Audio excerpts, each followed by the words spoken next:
Hello and welcome to the first episode of my new series, Pricks of the Year, a series that aims to showcase the most high profile and most throbbing of bellends currently stalking the earth in the year 2025.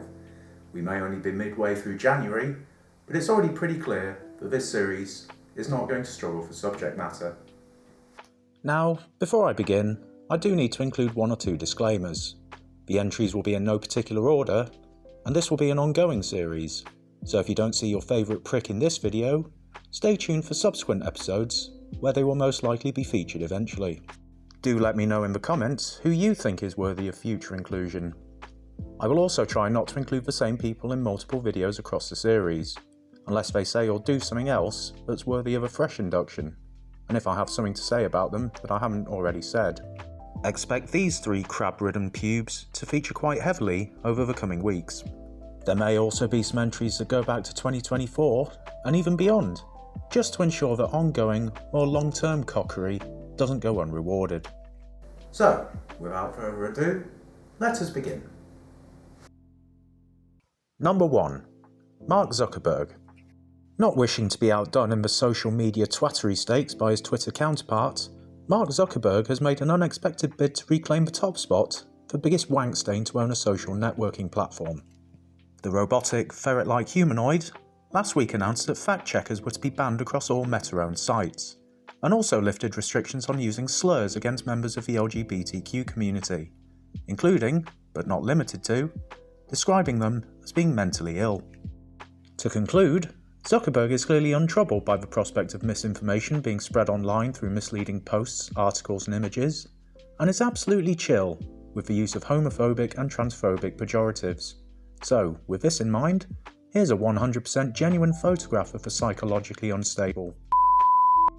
Which brings me neatly on to number 2, Elon Musk. On the subject matter of website owners who look like the product of bestiality between Aardman characters, Elon Musk last week implemented further changes to Twitter, creating a new policy dictating how certain accounts have to be labelled, including mine. The move has provided a major boost for the social media business in question being Blue Sky. Musk also announced that the Twitter algorithm would start clamping down on negative posts, in a supposed effort to encourage and promote positivity. I for one have mixed feelings about this, as for some time now, I have been hoping for Elon Musk to become more positive. Unfortunately, I was specifically thinking in terms of HIV.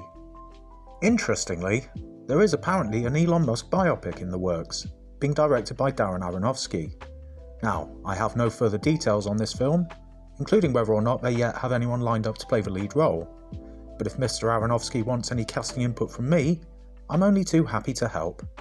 It sounds to me like he should be looking for a psychotic South African man with a short temper and a penchant for blowing stuff up.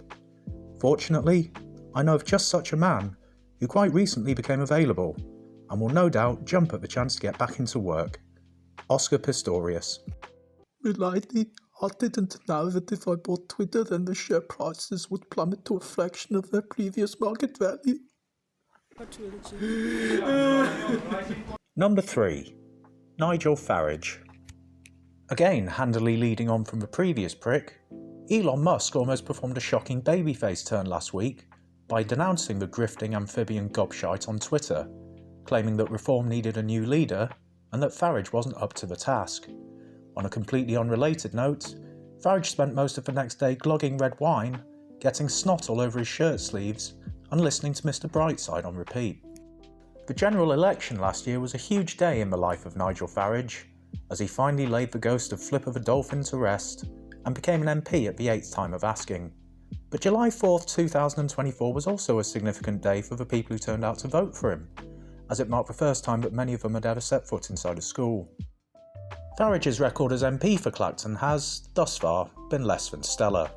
He rarely visits, rarely holds surgeries and, naturally, isn't based there. For anyone in Clacton watching this video who's been trying unsuccessfully to contact him at his local office, and wants to know where else they might be able to get a hold of him, his main base these days is up Donald Trump's arse. Not content with leaving the EU, which the man himself has publicly described as a failure, Farage last year stated that he also wants to leave the United Nations. I too would be very happy to see Farage leave the UN. preferably in a leaking dinghy heading out into international waters as a man in a frog mask looks on through a pair of shitty binoculars. Number 4. Amazon. And now for what I guess you could describe as an ad break. In the absence of monetisation or sponsorship as of yet, this will have to do. No doubt inspired by the example set by John Lewis, Amazon have been releasing their own weepy Christmas ads for idiots in recent years, and 2024 was no exception, and thus reluctant audiences were subjected to this offering, designed to warm the cockles of the heart and free the scruples from the mind with regards to Amazon's appalling and well-documented business practices. What the world needs now is workers' rights, tax not just for some, but everyone. Number 5. Liz Truss. Liz Truss, whose aura can best be described as woman at Wetherspoons in Clacton on a Monday afternoon, 3 wines in, and glaring at a couple of men who've just walked in together holding hands, continued her post-parliamentary tour of batshit insanity last week by getting her lawyers to send a cease and desist letter to Keir Starmer, demanding he stop saying she crashed the economy. The letter was actually due to reach the Prime Minister the day before it did, but the postman delivering it managed to crash his van. Truss's tenure as Prime Minister in 2022 was a very short but very eventful one. Just 2 days into her premiership, Queen Elizabeth II passed away, presumably from laughter at the utterly ridiculous figure she'd just been forced to invite to form a government. 2 weeks later, that very government managed to tank the pound when its Chancellor, Kwasi Kwarteng, who looks like his hobbies include pulling the wings off live insects before setting fire to them with a magnifying glass, delivered his infamous mini-budget, and finally, throughout it all, Liz Truss's time as UK Prime Minister was outlasted by the lifespan of this little guy. A rotting vegetable with a stupid face that ultimately served no useful purpose beyond comedy value, Liz Truss ended up being defeated by a lettuce. On a rather less amusing note, Liz Truss has sided with Elon Musk in his perverse campaign of hate against Jess Phillips, which has resulted in the MP for Birmingham Yardley receiving numerous death threats. Of course, Liz Truss cannot sympathise with Jess Phillips' ongoing ordeal.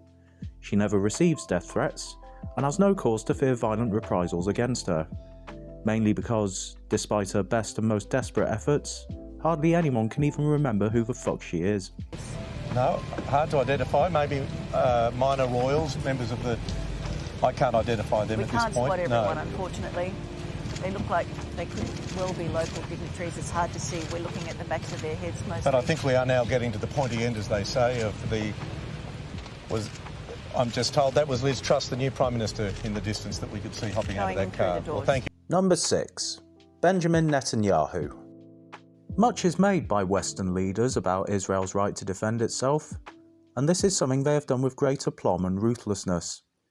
Not just against the obvious threats, such as Hamas and Hezbollah, but also against the less obvious, but equally pressing and terrifying ones, such as unarmed civilians, doctors, journalists, Jewish people they don't like the look of, and French petrol stations.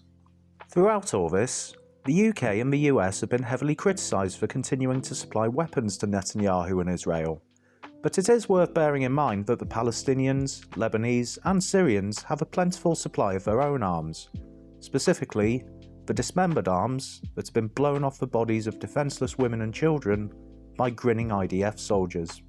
Netanyahu has called on social media bosses to censor posts that are critical of Israel much more heavily. Of course, the Israeli military doesn't usually require any help when it comes to silencing people. But then again, it's much harder to burn someone alive in their bed when they're not an elderly woman on a hospital ward in a neighbouring country or territory. Last week, the Polish government announced that Netanyahu would not be arrested if he attends the 80th anniversary of the liberation of Auschwitz later this month, despite an outstanding warrant for his arrest issued by the International Criminal Court. Or, to put it another way, Netanyahu will face no justice for his crimes, and will remain free to continue pissing on the graves and insulting the memories of the Jewish victims of the Holocaust with impunity for the foreseeable future. Hitler himself would be so proud. And finally, number 7. Russell Brand. Speaking of bastardising religion in order to avoid accountability for atrocities, Russell Brand has found Jesus. He was baptised towards the end of last year and continues to post about his supposed new faith across his social media platforms. If genuine, this makes Jesus Christ the latest in a long line of semi-naked, long-haired brunettes that Russell Brand has found, who ended up getting brutally nailed against their will. So, that's it. I'll be back with new content as and when I have it, but in the meantime, feel free to peruse what I've already got on the channel. And don't forget to like, subscribe, comment, share, ring the bell, tell all your mates, etc. I may be a relative novice to this YouTube stuff, but I'm already painfully aware that trying to get a channel off the ground is an absolute bastard. So any help you lot can give me would be much appreciated. You may be interested to know that I'm also on Instagram, and despite Elon Musk's best efforts, I'm still knocking around on the 4chan-esque hellscape formerly known as Twitter, and I shall put the links in the description. So, I shall sod off for now.